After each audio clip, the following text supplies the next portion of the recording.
everyone, my name is Chloe and welcome to the weekend. You guys, it is Friday and TGIF, you guys. It has been a day.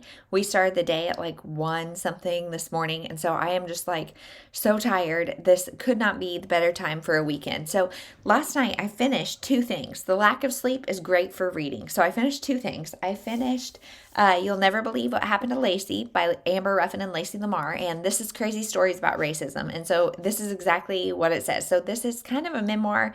Amber Ruffin, I guess, is a famous person. I am so out of touch with like pop culture that I don't know who she is, but she, I think, is a comedian, and I don't know. And her sister is Lacey. So Lacey still lives back in their hometown of Omaha, Nebraska, and Amber lives in Chicago. And so Amber is just telling all of these stories that Lacey tells her about racist stuff that happens to her. And like this book says, like it's serious stuff, but it's almost comical because it's so outrageous. And so she presents it in a very like lighthearted fashion.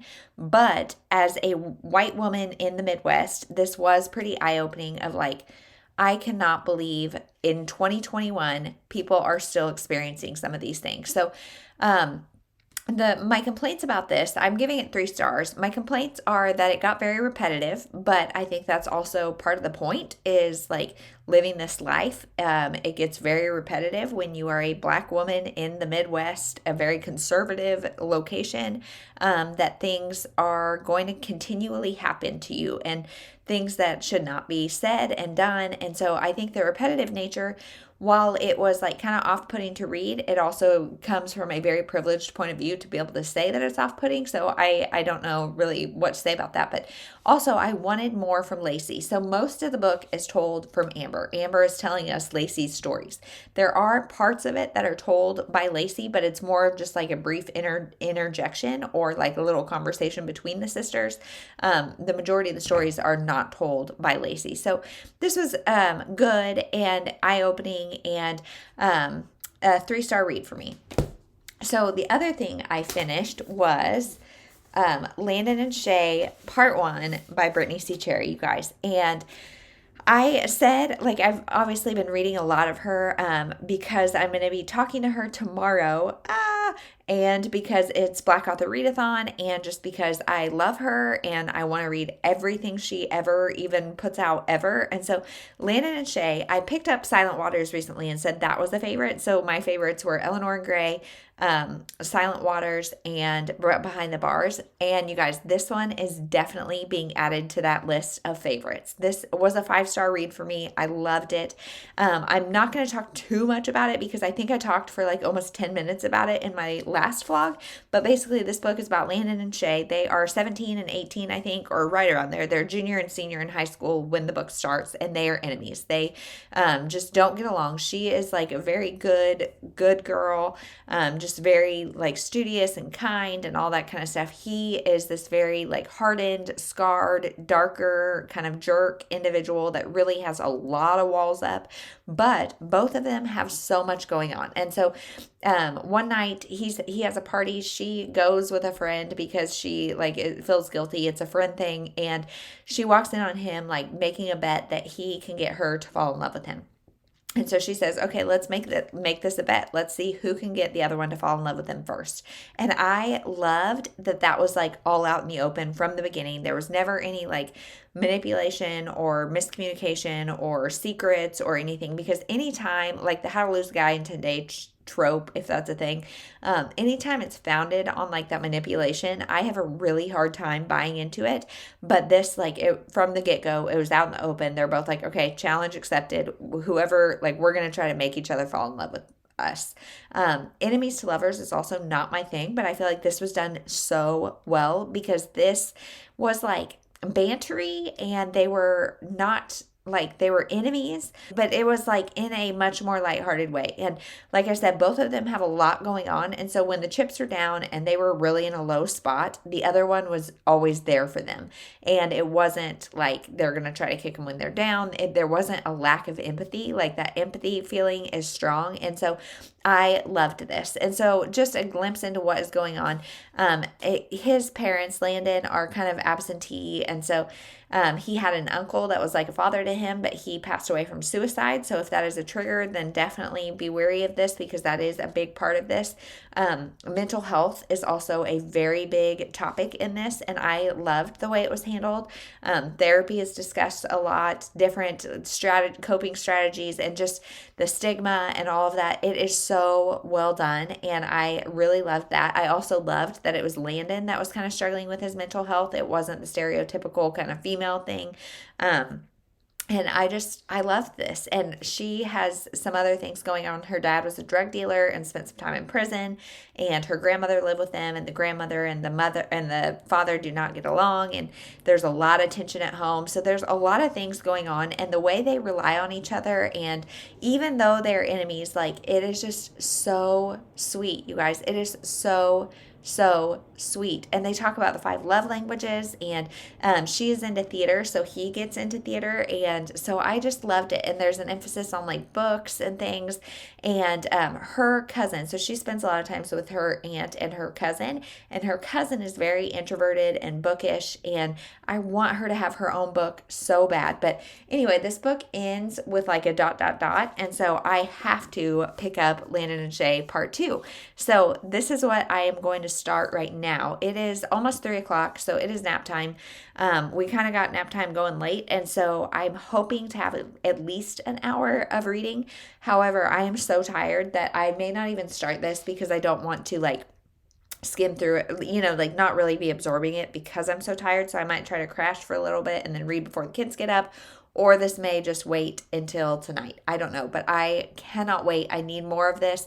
This is also the only, like, that I know of anyway, the only true duet or sequel of Brittainy C Cherry books. She has the Element series and the Compass series and a bunch of different series, but they are just series of standalones.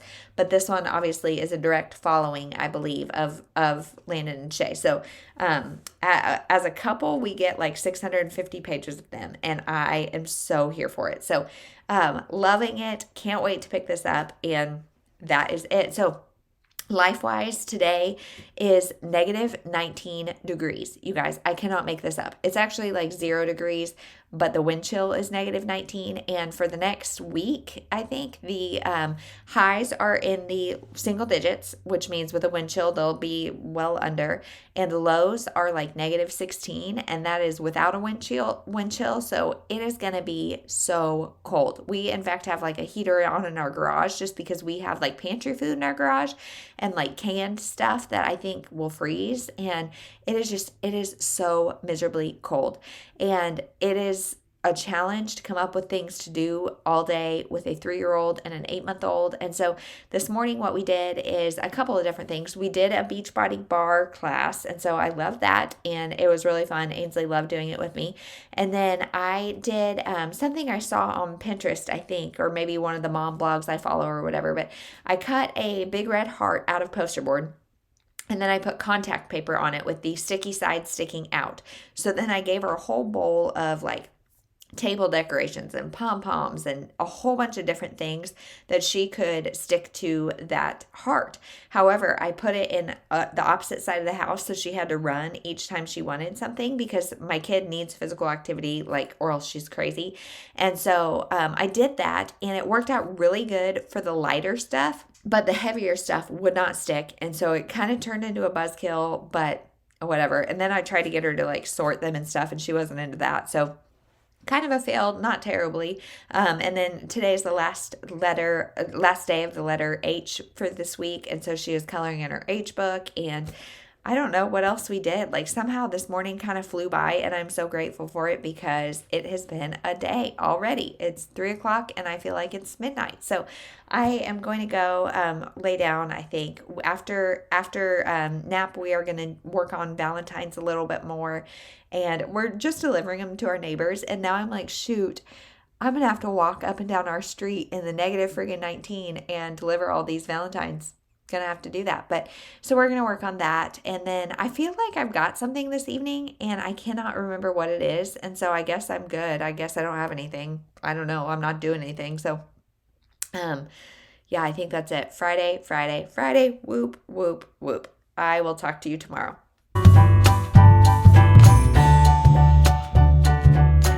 Hey Hey everyone, it is Saturday and it's 1:55, so I'm going to make this so quick because we are about to talk with Brittainy C Cherry. So reading wise, I am just still in the middle of this. I'm actually like 40 pages from the end, but I didn't have time to finish it this morning and I'm loving it. I'm just loving getting to spend time with these characters, and I think this will probably be another 5-star or close to it. Like, I'm just loving this so much. So as far as life goes, this morning I made a bunch of pancakes and made heart-shaped pancakes. I'm not a fan of Valentine's Day. In fact, Jeremy and I have never done anything for it, but I am a fan of like making things fun for my kids. And so I'm trying to make Valentine's Day a big thing this weekend. I'm going to make them both Valentine's tonight, and then I have some books for them, and then just like heart-shaped food all day tomorrow. So I made those, and we did some exercise, some beach body, and then I actually got out. One of our local coffee shops they had like vegan mini cakes, and so I went and got a couple of those and went and picked up an order of pictures at Walgreens for the girls' scrapbooks, and that's about everything we have done today. Like, somehow it has been a crazy day, but right now I like can't even think straight. I'm so excited for this Brittainy C Cherry interview. So if you haven't seen it, I will link it up above and down below. Make sure to go check it out. I'm sure it's going to be great. I cannot wait to talk to her. So I'm going to go so I'm not late. Okay, you guys, it's like 3:10 and we just finished our Brittainy C Cherry live show, and it was so fun. But I did want to pop on here and say, like, I need a dunce cap.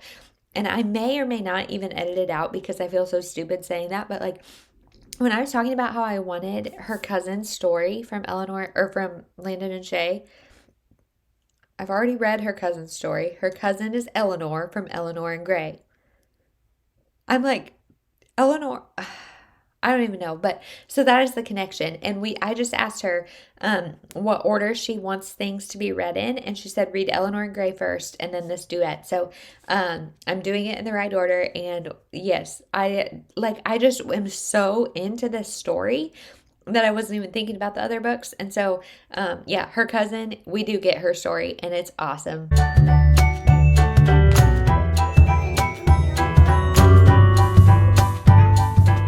Hey everyone, it is Valentine's Day, Sunday at 2 o'clock. I'm just about to go pick kids down, but I thought I'd get on here and tell you my final thoughts on Landon and Shay Part 2. I loved it. I'm giving it 4.5 stars because there's a little more like lack of communication going on, and that kind of becomes a conflict. And as adults, I have a little less patience for that because as teenagers, it's like you don't really know how to communicate that. But then as adults, like, I wish there were times that I was like, just talk, but they didn't, and it was very realistic. It wasn't over the top, but I just didn't love it as much as the first, but still 4.5 stars. I really loved spending more time with the characters. I would happily spend 600 more pages with them.